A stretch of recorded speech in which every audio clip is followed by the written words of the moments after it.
প্রিয় ভাইরা আমার, কিয়ামতের ময়দানে রবের সামনে চরম বিপদগ্রস্ত হয়ে মানুষ যখন দাঁড়াবে, মানুষ এমন বিপদগ্রস্ত হবে, সন্তান মায়ের পরিচয় দিবে না, মা সন্তানের পরিচয় দেবে না, এমন মুসিবত হয়ে দাঁড়াবে। সূরা আবাসার মধ্যে আল্লাহ বর্ণনা করে বলেছেন, ইয়াউমা ইয়াফিরুল মারউ মিন আখিহি ওয়া উম্মিহি ওয়া আবিহি ওয়া সাহিবাতিহি ওয়া বানিহি। সেদিন মানুষ ভেগে পলায়ন করবে। ইয়াউমা ইয়াফিরুল মারউ মিন আখিহি, তার ভাই থেকে, ওয়া উম্মিহি, তার মা থেকে, ওয়া আবিহি, তার বাবা থেকে, ওয়া বানিহি, তার স্ত্রী থেকে, ও তার সন্তান থেকে, ওয়া সাহিবাতিহি, তার স্ত্রী থেকে মানুষ ভেগে পলায়ন করবে।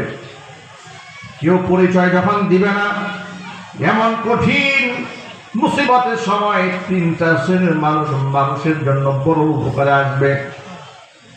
আল্লাহ নবী বলেন, ইয়াশফাউ ইয়াওমাল কিয়ামাতি সালাসাতুন, তিনটা শ্রেণীকে আল্লাহ তাআলা সেদিন আল্লাহর সামনে বিপদগ্রস্ত মানুষের জন্য সুপারিশ করার সুযোগ করে দিবেন। এক নাম্বার হচ্ছে আল আম্বিয়া, নবীগণকে আল্লাহ মানুষের জন্য সুপারিশ করার সুযোগ দেবেন। দুই নাম্বার সুম্মাল উলামা, উলামায়ে কেরাম মানুষের জন্য আল্লাহর দরবারে সুপারিশ করবেন। সুম্মা শুহাদা, এরপর শহীদগণ আল্লাহর দরবারে মানুষের জন্য সুপারিশ করবেন।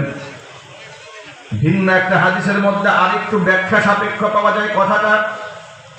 ইউকালু লিল আবিদ, আল্লাহর সাধারণ বান্দা যারা, ইবাদত গুজার বান্দা যারা, আল্লাহর পক্ষ থেকে বলা হবে উদখুলুল জান্নাহ, তুমি জান্নাতে প্রবেশ করো। ওয়া ইউকালু লিল আলিমি কিফ, কিন্তু আলেমকে বলা হবে আলেম তুমি একটু দাঁড়াও। সাধারণ আবেদরা জান্নাতে যাবে, কিন্তু একজন আলেম একাকী জান্নাতে যাবে না। আল্লাহ পাক তাকে দাঁড় করিয়ে দিয়ে বলবেন, কিফ তুমি দাঁড়াও। ওয়াসফা লিন্নাস, মানুষের জন্য আজকে তুমি সুপারিশ করবে। তোমাকে ইলমের নববীর দৌলত তোমাকে দান করা হয়েছে, একাকী জান্নাতে যাওয়ার জন্য নয়, বিপদগ্রস্ত মানুষদেরকে সুপারিশ করে আজকে আমার জান্নাতে নিয়ে যাও। একজন আলেম কতজন মানুষের জন্য সুপারিশ করবেন?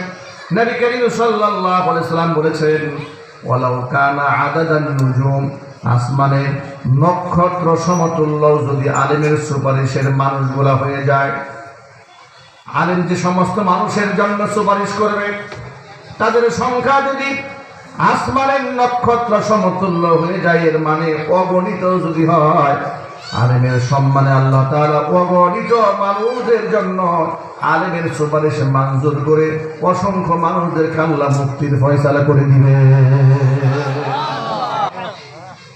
তাহলে যে আলেমরা বিপদের দিনে পরম বন্ধু হবে, সে আলেমদের সাথে দুনিয়াতে শত্রুতা রেখে, শত্রু ভাবাপন্ন হয়ে, তাদের সমালোচক হয়ে, তাদেরকে জঙ্গিবাদ ট্যাগ দিয়ে, রাজাকার ট্যাগ দিয়ে মানুষের সামনে ছোট তুচ্ছ তাচ্ছিল্য যারা করে, কসম আল্লাহ, কোরআন সুন্নাহর প্রতি আদৌ তাদের কোনো বিশ্বাস থাকতে পারে না।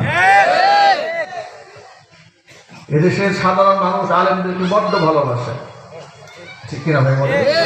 এদেশের সাধারণ মুসলমানরা আলেমদেরকে বড্ড ভালোবাসে, অনেক সম্মান করে, অনেক শ্রদ্ধা করে। আমরা কোরআন সুন্নাহর কথা দেশ বিদেশের বিভিন্ন জায়গাতে বলার সুবাদে দেখি লোকেরা আমাদের প্রতি এতটা আবেগ আপ্লুত, একেবারে তৃতীয় শ্রেণী থেকে শুরু করে, সমাজের তৃণমূল থেকে শুরু করে, একেবারে আমি মাঝে মাঝে অবাক হয়ে যায়। ফুটপাতে বাদাম বিক্রি করছে, আম বিক্রি করছে ভ্যানে করে। একদিন যাচ্ছি গাড়ি নিয়ে, ব্যাগের চালা রোডে রাস্তার সামনে বসে কিছু ঝুড়ির মধ্যে ফল বিক্রি করছে। এক লোক দৌড়ে আমাকে দেখে আমার গাড়ি দাঁড় করিয়েছে, দুটা আম নিয়ে আসছে। হুজুর, আপনাকে দেওয়ার মতো তো আমার কোনো সামর্থ্য নাই, এই দুটা আম দিলাম, আপনি খাবেন। আপনি কল্পনা করতে পারেন, আপনি তার কাছে হয়তো মনে হতে পারে আপনার কাছে দুটা আমার কয় টাকা না। আমি তো মনে করি এই আমের ওজন এই পৃথিবীর চাইতেও বেশি। এই দুটো আমের ওজন কিসের চাইতে বেশি? পৃথিবীর চেয়েও বেশি বেশি ওজন। এটা অকৃত্রিম ভালোবাসা থেকে এটা এসেছে। সুবহানাল্লাহ বলেন, আল্লাহু আকবার বলেন। কক্সবাজারের মহেশখালীতে মাহফিল, স্পিড বোট পার হয়েছে, অচেনা অজানা কত মানুষ প্রোগ্রামে গিয়েছে। এক ইয়াং ছেলে সম্ভবত কলেজ বা ইউনিভার্সিটিতে পড়ে অথবা ও সরকারি চাকরি করে, দূর থেকে কিভাবে ফলো করেছে, দৌড়ে আসছে, এসে কোনো কথা নাই, সালাম দিয়ে সবার সামনে অনেক লোকজন রাস্তার উপরে বুকে জড়াই ধরে কপালের মধ্যে একটা চুমা খাইল। তা আমি তাকে চিনি না, জিজ্ঞেস করলাম আপনি কে বা কি, আমাকে কিভাবে চেনেন? তিনি বললেন হুজুর এটা কেমন কথা বললেন, আপনাকে কিভাবে চিনি মানে? আমার জীবনে একটা স্বপ্ন ছিল, আমি আল্লাহর কাছে দোয়া করেছিলাম যে জীবনে কোনোদিন যদি আপনাকে দেখি তাহলে আপনার কপাল ধরে একটা চুমা খাবো। এমন এমন অকৃত্রিম ভালোবাসা আলেমদেরকে মানুষ প্রদান করে, আর সেই সমস্ত আলেমদেরকে তোমরা মিথ্যা মামলায় জেল খাটাও। কথা বলে এরকম আলেমদেরকে ওরা আমাকে লক্ষ্মীপুরাতে মামলা দিল, কি বলে শোনেন? এই যে জেলখানার পেছনে লক্ষ্মীপুরা জামিয়া কারিমিয়া একটা মাদ্রাসা, মহিলা মাদ্রাসা, 2018 সালে 8 ফেব্রুয়ারি আমি বয়ান করছি এরকম আপনাদের লোকদের সামনে। শরীর খুব ক্লান্ত, আগের দিন প্রোগ্রাম ছিল দক্ষিণাঞ্চলে, বিশ্রামের তেমন সুযোগ হয়নি, বয়ান করছি, হঠাৎ করে স্লিপ দিয়েছে। আচ্ছা ভালো হলো, আলহামদুলিল্লাহ বলেন। স্লিপ দিয়েছে, বয়ান শর্ট করতে হবে, বয়ান শর্ট করতে হবে। মনে মনে চিন্তা কি ব্যাপার, সারা দুনিয়ায় সব শ্রোতাদের পক্ষ থেকে আবেদন থাকে হুজুর বয়ান আরেকটু লম্বা করেন, এখন মাহফিল হঠাৎ করে বয়ান শর্ট করতে বললো কেন? বয়ান শর্ট করলাম, স্টেজ থেকে নামলাম, পরে বললো যে একটু ঝামেলা হচ্ছে মনে হয়, আমরা নিরাপদে বাসায় চলে গেলে ভালো হবে। গাড়িতে উঠেছি, গাড়িতে মনে হয় আপনার 10-15 ফিট মাত্র এগিয়েছি, সামনে সামনে পুলিশ ব্যারিকেড দিয়ে দাঁড়িয়েছে, পিছনে আপনার ডিবি গাড়ি, আমাকে গাড়ি সিনেমা স্টাইলে একেবারে ঘেরাও দিয়েছে। ঘেরাও দেওয়ার পরে দুজন দুপাশে বসেছে, এরপরে আমার ড্রাইভারকে নামিয়ে দিয়েছে, প্রশাসনের লোক বসেছে, মানে এক সন্ত্রস্ত অবস্থা। জিজ্ঞেস করলাম কি ব্যাপার, আপনারা এমন করছেন কেন, আর নিয়ে যাচ্ছেন কোথায়? বললো থানায় নিয়ে যাচ্ছে। থানায় বলাতে মনটা একটু শান্ত হয়েছে, কারণ তখন তো হঠাৎ করে গুম করে ফেলে, খুন করে ফেলে, এটা তো এমন এক মানে রাষ্ট্র তারা কায়েম করেছিল, এখানে খুন করলেও খুনের বিচার নেই। গুম হয়ে গেল, মানব বন্ধন করবেন যে অমুকে গুম হয়ে গেছে, এই মানব বন্ধন করার কোন সাহস ছিল না এই দেশের মানুষের। কথা বলেন, নিয়ে গেল। এরপরে ওসি সাহেব ছিল আমিনুল ইসলাম, জিজ্ঞেস করলাম জয়দেবপুর থানার ওসি, জিজ্ঞেস করলাম আমার অপরাধ কি, নিয়ে আসলে মাহফিল থেকে? বলে হুজুর আমি আপনাকে ধরি নাই, আমি কিছুই জানি যে আপনাকে কেন নিয়ে এসছে, সব উপরের নির্দেশ। কোথাকার নির্দেশ? উপরের নির্দেশ। কথা শুনে মনে হয় জিব্রাইল দিয়ে গেছে। এরপরে থানার গারো দিয়ে নিয়ে রাখলো, প্রচন্ড শীত। হাসানুদ্দিন সরকার উনাকেও কিছুক্ষণ পরে ধরে নিয়ে আসছে, ওনাকে আমি চিনি না, তো ওনাকে দেখলাম বৃদ্ধ মানুষ, আপনার লাঠি ভর করে দাঁড়াতেও পারে না, কষ্ট হচ্ছে। তাকে দেখে দুজনে গারো দিয়ে এক রুমে বসা, তো লোক নাই। মনে মনে চিন্তা করলাম আমি না হয় জোয়ান মানুষ, আমাকে ধরেছে, এই বুড়া মানুষটাকে কি জন্য গ্রেফতার করছে? জিজ্ঞেস করলাম চাচা আপনি কি রাজনীতি কিছু করেন নাকি? চিনি না তো, আপনাকে এভাবে ধরলো কেন? আমাকে বলছে, উনি পরিচয় দিয়ে বলছে আমার নাম হাসানুদ্দিন সরকার, বাড়ি আমার টঙ্গী। আমার নাম শুনেছেন? আমি বললাম সম্মত শুনেছি, কখনো দেখিনি। তখন তিনি তার ব্যক্তিগত পরিচয় দিলেন, শুনলাম যে উনি বড় পলিটিশিয়ান, বুঝলাম অনেক বড় রাজনীতিবিদ। এই জীবনের প্রথম উনি আমাকে দেখে, জীবনের প্রথম উনাকে আমি দেখি। আমি তখন পরিচয় দিলাম আমি বুটবাজার কেন্দ্রীয় মসজিদের খতিব। তো উনি আমাকে খুব আশ্বস্ত করলেন, সন্তান তুল্য স্নেহ করলেন, আমিও তাকে পিতৃতুল্য শ্রদ্ধা করলাম। রাত কেটে গেল। সকালবেলা আদালতে উপস্থিত করেছে। আদালতে দাঁড়িয়ে দেখি দুইজন এক মামলার আসামি। কেউ কাউকে চিনি না, জানি না, দুজন এক মামলার আসামি। মামলার এজাহারে লেখা হয়েছে যে টঙ্গীতের কোন এক গোপন জায়গায় আমরা কোন রাষ্ট্রের মধ্যে নাশকতা করার জন্য আমরা সেখানে মিটিং করছি না। তো পুলিশ আমাদেরকে ধাওয়া দিয়েছে, সব পালায় গেছে, হাসান সরকার সহ আমি সহ 7 জনের দৌড়ে পালাইতে পারি না, আমাদেরকে স্পটেই ধরেছে। আর বিশেষ করে আমার পকেটে 16টা ককটেল বোমা পাওয়া গেছে। এ হচ্ছে মামলা লেখা। আপনারা বলেন কত বোতল খেয়ে ওরা এই মামলা লিখেছে? ডেট এক্সপায়ার গাঁজা না খেলে এবং ফেরাউনের রক্ত যদি ওদের গায়ে না থাকতো, আলেমদের বিরুদ্ধে এরকম মামলা ওরা লিখতে পারত না। ঠিক কিনা জোরে বলে? এইভাবে ওরা পরে আমাকে যখন আদালতে হাজির করেছে, হাতের মধ্যে হ্যান্ডকাপ পরিয়েছে, গরুর রশি দিয়ে বাঁধছে।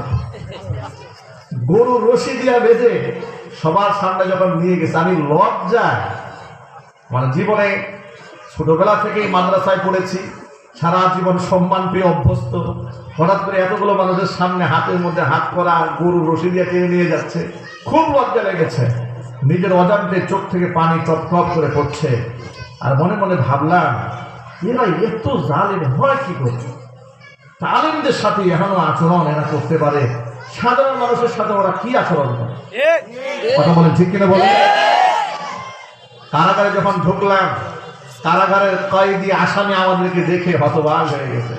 কারাগারের যে সুবেদার ছিলেন তিনি আমাকে দেখে আরো আশ্চর্যান্বিত হয়ে গেছেন। এই জন্য আমি যে মাহফিলে বয়ান করছিলাম আগের রাতে, যেহেতু জেলখানার পিছনে মাহফিলটা হয়েছে লক্ষ্মীপুরা, ওই জেলখানার যিনি সুবেদার তিনি আমার মাহফিলের শ্রোতা ছিলেন, সামনে বসা। উনি আমাকে বলল, হুজুর কালকে আপনি বয়ান করতেছিলেন?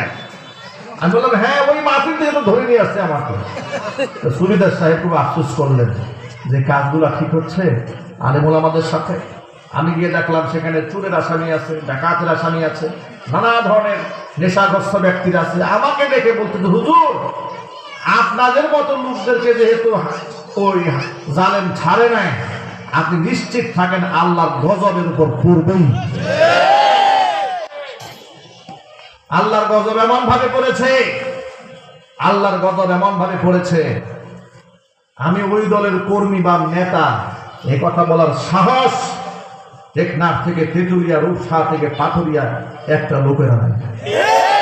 কথা বলে ওরা ইতিহাস হয়ে থাকবে, ইতিহাসের পাতায় যেভাবে ইতিহাস হয়ে আছে ফেরাউন, নমরুদ, আবু জাহাল, কারুন, হামান, হাসিনা, ঠিক আবু জাহালের মতো ইতিহাস হয়ে থাকবে।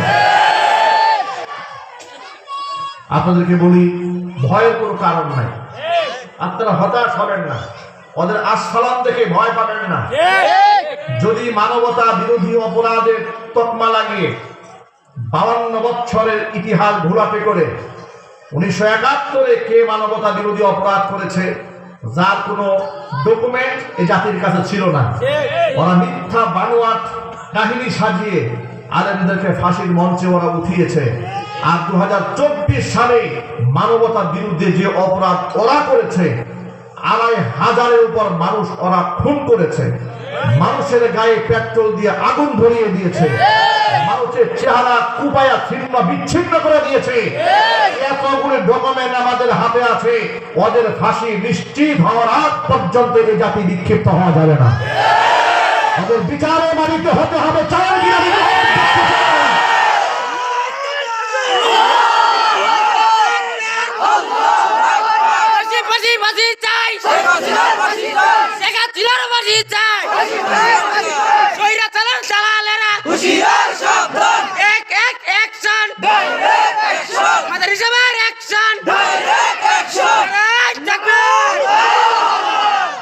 মনে রাখবেন, সম্পর্ক রাখবেন আলেমদের সাথে, আলেমদেরকে শত্রু বানাবেন না, আলেমদেরকে বন্ধু বানাবেন।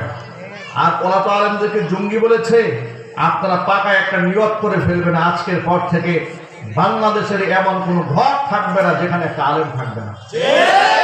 ইনশাআল্লাহ বলেন। প্রতিটা ঘরে ঘরে হাফেজ তৈরি করবেন, আলেম তৈরি করবেন। ওরা তো মিশন নিয়েছিল আলেম শূন্য বাংলাদেশ বানাবে, ধর্মহীন বাংলাদেশ বানাবে। যার দরুন ছোট্ট করে একটা ইতিহাস বলে দিই, সময় আমার হাতে খুব কম। সলিমুল্লাহ মুসলিম হল ঢাকা বিশ্ববিদ্যালয় নাম ছিল, সেখান থেকে মুসলিম শব্দ বাদ দিয়ে শুধু সলিমুল্লাহ হল বানিয়ে দিয়েছিল। মিথ্যা বললাম না? জাহাঙ্গীরনগর মুসলিম বিশ্ববিদ্যালয় ছিল রেজিস্টার খাতায়। দেশ স্বাধীন হওয়ার পরে ওরা জাহাঙ্গীরনগর মুসলিম বিশ্ববিদ্যালয় থেকে মুসলিম শব্দ বাদ দিয়ে শুধু জাহাঙ্গীরনগর বিশ্ববিদ্যালয় বানিয়ে দিল। এখানে ইসলামের প্রতি ওদের অ্যালার্জি আছে না নাই? ওদের রাগ যত, ক্ষোভ যত, গুসা সব দাড়ি আর টুপি আর বোরকার উপরে, কোরআনের আইনের উপরে কথা বলতে হবে, ঠিক কিনা? যার দরুন বিশ্ববিদ্যালয়ে কোনো মেয়ে যদি জিন্সের প্যান্ট পরে প্রকাশ্যে গাঁজা সেবন করে, এটা নিয়ে কোনো শিক্ষক প্রতিবাদ জানায় না। কিন্তু বোরকা পরে যদি কোনো মেয়ে বিশ্ববিদ্যালয়ে গিয়েছে, ওদের মাথা নষ্ট হয়ে গেছে। যদি উলঙ্গ অর্ধনগ্ন হয়ে ছেলে কিংবা মেয়ে বয়ফ্রেন্ড গার্লফ্রেন্ড নিয়ে বিশ্ববিদ্যালয় ঘুরে বেড়াতো, এটা নিয়ে ওরা টু শব্দ করতো না। কিন্তু কোনো ছেলে যদি মুখের মধ্যে দাড়ি রেখে মাথার মধ্যে পাগড়ি পরে বিশ্ববিদ্যালয় গিয়েছে, ওর পিছনে গোয়েন্দা র লাগিয়ে দিয়েছে, তাকায় দেখতো কোনো জঙ্গি সংগঠনের সদস্য নাকি। ওরা একটা বিজ্ঞাপন বানিয়েছিল জঙ্গি, আপনি বুঝবেন কিভাবে? সেখানে দেখিয়েছে, যদি দেখেন আপনার ছেলে একসময় গান শুনতো, নাচ গান করতো, হঠাৎ করে নাচ গান বাদ দিয়ে মসজিদে যাওয়া শুরু করেছে, নামাজ কালাম পড়া শুরু করেছে, ওরা বলেছে আপনি বুঝে নেবেন আপনার ছেলে জঙ্গিবাদ হওয়ার প্রথম ধাপে পা দিয়েছে। এর দ্বারা কি বোঝা যায়? ওরা এই দেশে ইসলাম কায়েম করতে চেয়েছে, হ্যাঁ, ইসলাম ধ্বংস করতে চেয়েছে। ইসলাম যারাই ধ্বংস করতে চেয়েছে তাদেরই পতন হয়েছে। কথা বলেন ঠিক? এটা যুগ যুগ ধরে ইতিহাস সাক্ষী। সুতরাং ওরা আমাদেরকে মানুষের দিল থেকে মুছে ফেলতে চেয়েছিল। আলেমদেরকে মানুষের দিল থেকে মুছে ফেলা কোনোদিন সম্ভব হবে না। কারণ আলেমরা টাকার জোরে ইজ্জত ছিনায় নেয় নাই, আলেমরা টাকার জোরে মানুষের কাছ থেকে ভালোবাসা চায় নাই, ক্ষমতার জোরেও চায় নাই। আলেমদের প্রতি মানুষের যে অকৃত্রিম স্নেহ আর ভালোবাসা, এটা আল্লাহ প্রদত্ত, আল্লাহ পাক দিয়েছে। আল্লাহ পাক বলে ইয়ারফাইল্লাহুল্লাযীনা আমানু মিনকুম ওয়াল্লাযীনা উতুল ইলমা দারাজাত। নিশ্চয় আমি আল্লাহ তাআলা ইমানদারদের সম্মান বৃদ্ধি করে দেব, সাথে সাথে যাদেরকে ইলম দান করা হয়েছে, যারা আলেম, তাদের মর্যাদা আমি আল্লাহ তাআলা আকাশ চুম্বি বাড়াই দেব। এটা আল্লাহর ওয়াদা। সুতরাং যত বাবারা এখানে আছেন, পর্দার অন্তরে মায়েরা আছেন, এই পৃথিবীতে যদি সন্তানকে সম্মানিত দেখতে চান, বানাতে চান, নিজেও যদি সন্তানের পক্ষ থেকে ন্যায্য পাওনা বুঝে নিতে চান, যদি সন্তানের পক্ষ থেকে আপনার ন্যায্য হিস্সা সঠিকভাবে যদি আপনি বুঝে নিতে চান, সন্তানের সিনার মধ্যে কোরআন ঢুকায় দেওয়া ছাড়া বিকল্প কোনো রাস্তা নাই। সন্তানদের সিনার মধ্যে কোরআন দিতে রাজি আছেন ইনশাআল্লাহ? মনে রাখবেন, এই পৃথিবীর বাস্তবতার ইতিহাস অনেক অনেক অনেক কঠিন। আমরা দেখেছি, আমি নিজেও দেখেছি বৃদ্ধাশ্রমগুলোতে। আমাদের গাজীপুরেই তো মণিপুরে বৃদ্ধাশ্রম আছে। আমার কথা একটু মিলাবার জন্য একটু দেখে আসেন। উত্তরাতেও আছে বৃদ্ধাশ্রম, দেখে আসেন। সেখানে গিয়ে দেখবেন ডাক্তার, ইঞ্জিনিয়ার, প্রফেসর, ব্যারিস্টার, এই ধরনের লোকদের বাপ মা আছে।